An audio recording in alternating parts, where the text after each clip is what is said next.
How amazing is that?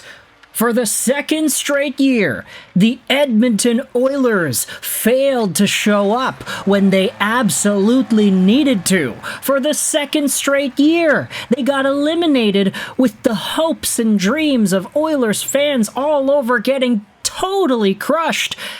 And for the second straight year, it's Vasily Podkolzin who scores the final Oilers goal of the run.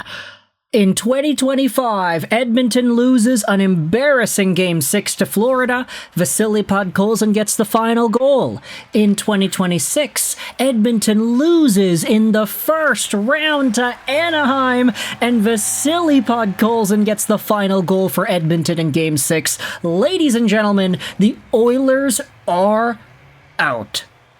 The Anaheim Ducks have taken a 4-2 series lead and series victory in Game 6 with a 5-2 victory on the game.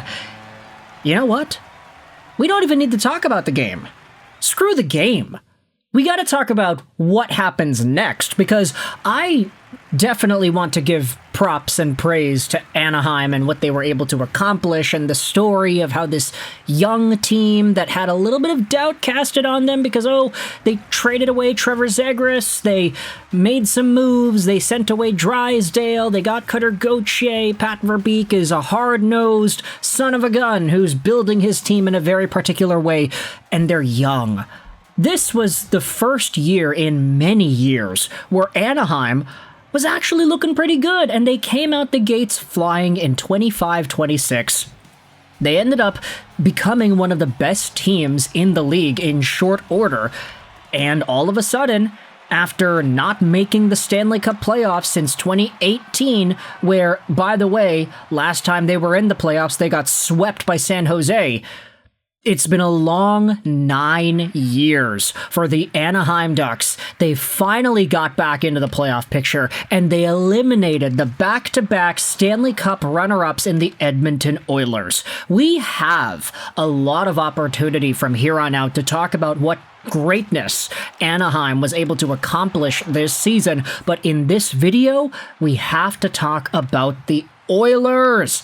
Oh, the Edmonton Oilers! You know what's funny? I feel like for a lot of Oilers fans, at least the ones that I've been seeing on social media and various parts of the interwebs, I understand that not everybody thinks the same way, but, I do feel like there was an overwhelmingly large chunk of Oilers fans who, in their hearts, they knew.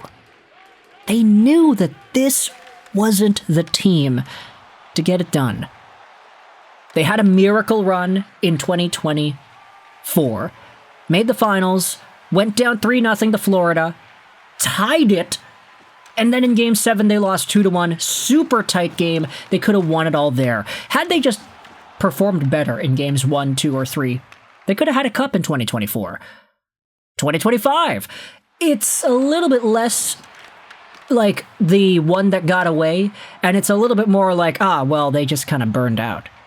They lost to a much more superior and refined and winning capable Florida Panthers team, and that's why the Oilers ended up losing in 6 games last year. But this year, throughout all of the regular season discourse we had seen about Edmonton, there was always that chunk of the fan base that was not afraid to say that, they're just not good enough, man. Tough defensive issues, goaltending inconsistencies, the stars are getting hurt. If they weren't able to get it done 2 years ago and last year, they're not going to get it done now. And while it's true, there's always that level of hopium that's going to exist. Hey, they defied the odds last year. They defied the odds 2 years ago. They're going to go out there and do it again. They're going to find a way to win because Connor McJesus can just wave his magic wand and then poof, there you go. The Oilers end up winning. That's the idea that I think many fans wanted to believe, but just couldn't fully digest and speak into existence. It was like, if it happens, then thank goodness, right? If it doesn't happen, then it's like, those are all of the issues that the Oilers had to face with coming to bite them in the best way possible, and it resulted in this elimination here. Anaheim wins 5-2. Edmonton not able to force a Game 7 back at home. This is the first time the Oilers have lost in the first round since 2021, I think. They had been on a heater over the past few years, making the conference finals against Colorado. Sure, they got embarrassed, but they used that to become Stanley Cup finalists in back-to-back years after the Vegas win. And inevitably, they use that experience to try to carry themselves into a 2026 playoff run, despite lacking the same amount of depth and defensive stability that they had to various capacities over the last few years. It's kind of funny, too, because one of the issues that the Oilers had faced throughout the course of this season, aside from the defense and the penalty killing, it was their lack of ability to win multiple games in a row. Like, the Oilers, they say if you want to go 500, you want to find yourselves a good way to make the playoffs, you got to go win-win-loss, win-win-loss, win-win-loss. Do not pile up the losses and get wins in a row. The Oilers could not win multiple games in a row throughout the course of the season to save their lives. And then in this playoff series, what happens? Same thing. They cannot string together wins. They cannot string together positive results. The Anaheim Ducks, they find ways to get on the board and squeak out victories that they maybe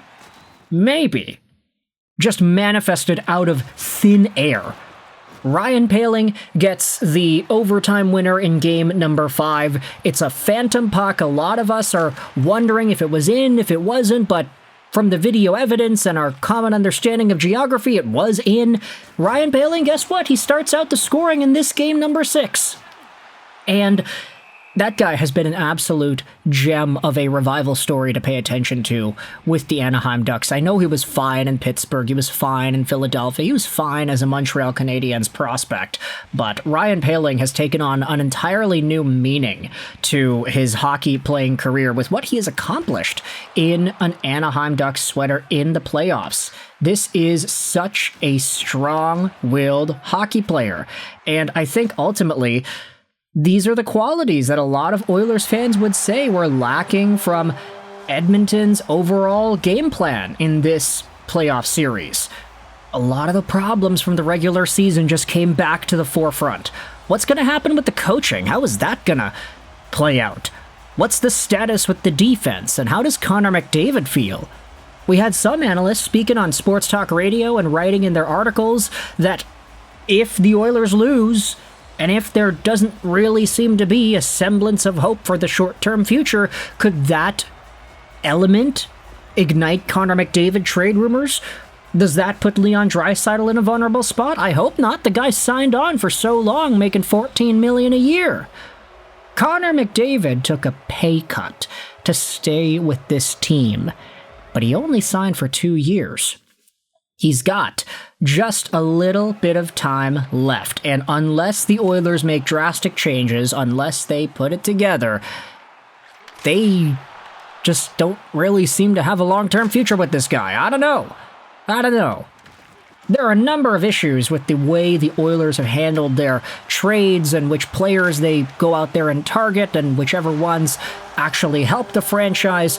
But with all that said, I want you to let me know your thoughts in the comment section below.